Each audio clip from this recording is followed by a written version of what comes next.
Today we're going to be identifying key features of quadratic functions by writing their equations in vertex form. Remember, quadratic functions are polynomial functions that have degree 2. Remember, that means the highest power is going to be a 2.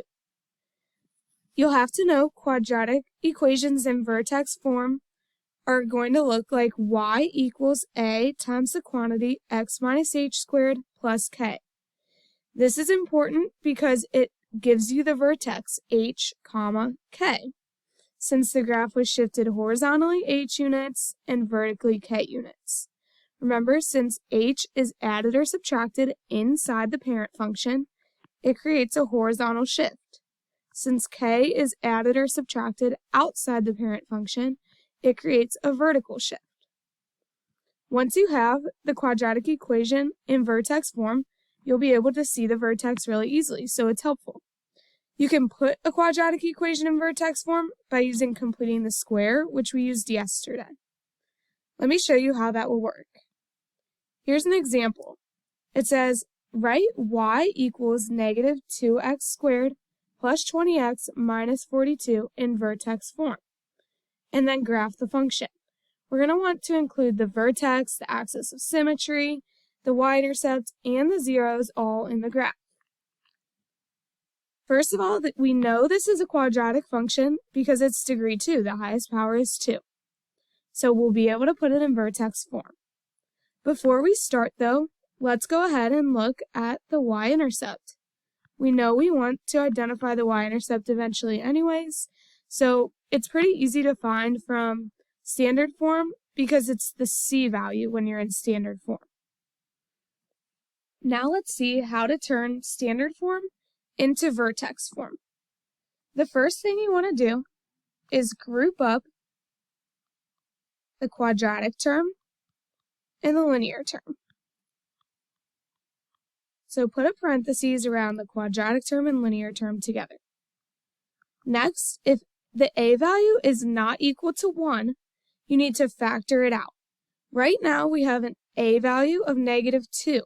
So you need to factor out negative 2 from your group. When we factor out negative 2, we'd be left with x squared minus 10x.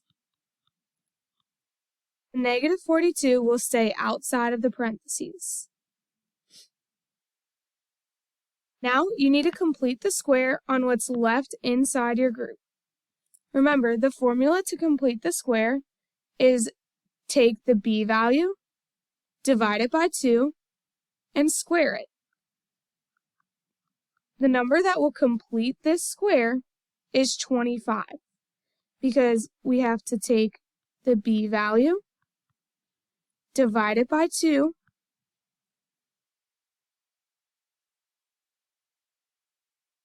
that gets us negative 5, and then we square the result.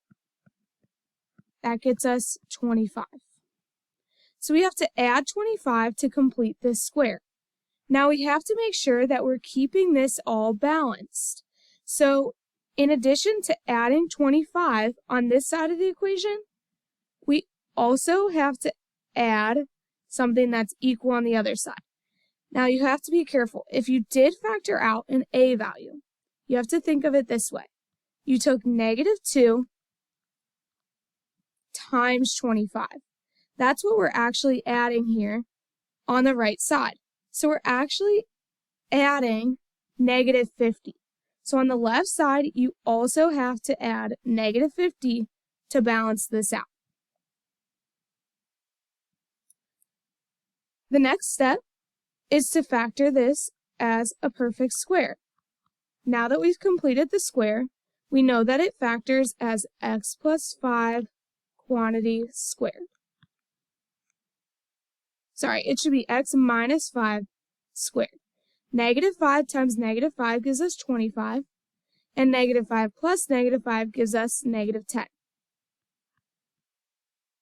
Finally, the last step to put it into vertex form is to add 50 to both sides to get y by itself.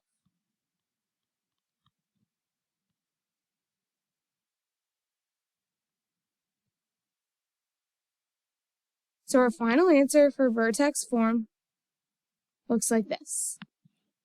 This is really easy to tell the vertex because you can easily see the transformations.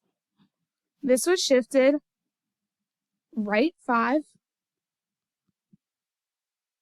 and up 8 from the parent function. Therefore, the vertex is 5, 8. So we can go ahead and place that on our graph.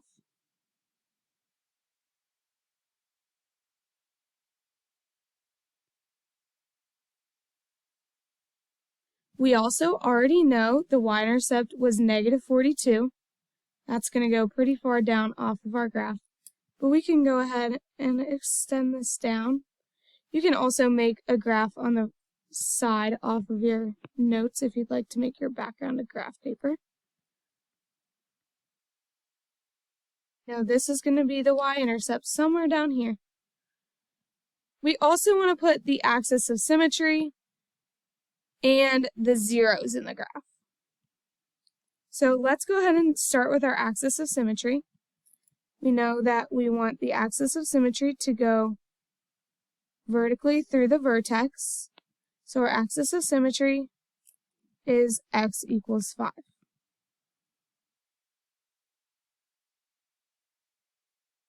Next, to review how to find the zeros, you would want to set the function equal to 0.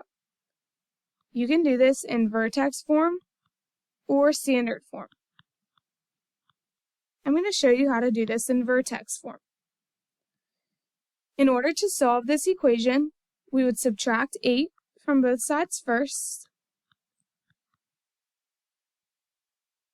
Next, we'll divide both sides by negative 2.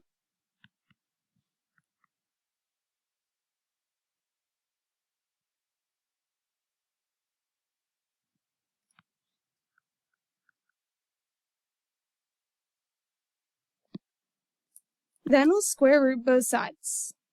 Don't forget, when you square root both sides, to cancel out the squared, you need to put plus or minus on the side with the constant.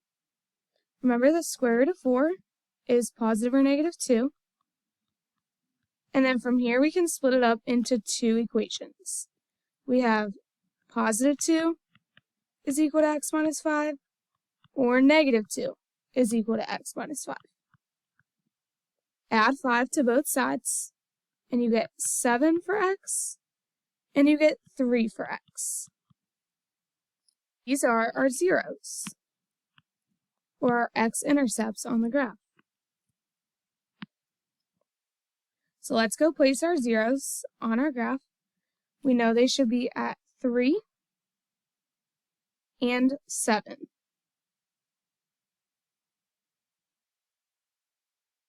Notice they're equal distance on both sides of the axis of symmetry. Remember, the axis of symmetry splits our graph into two equal parts.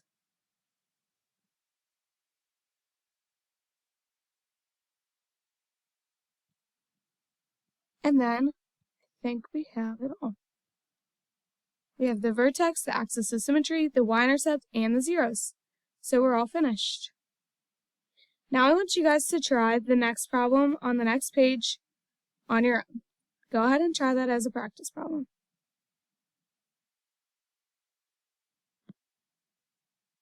Here's the correct answer for this one.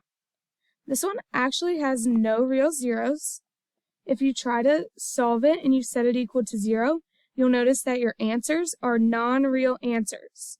Remember, if you try to take the square root of a negative number, or when you get a quantity squared equals a negative number, that means that it's giving you non-real answers. So the graph does not have any x-intercepts, but you should have your vertex at negative 1, 3, your axis of symmetry at x equals negative 1, your y-intercept should be at 4, and then you can connect all that to show the parabola. Sorry, I had that written down wrong. It's y-intercept 4, not 3. Comes from the c value when you're in standard form. All right. That concludes this lesson on changing standard form into vertex form. I hope you learned something. If you have any questions, please reach out.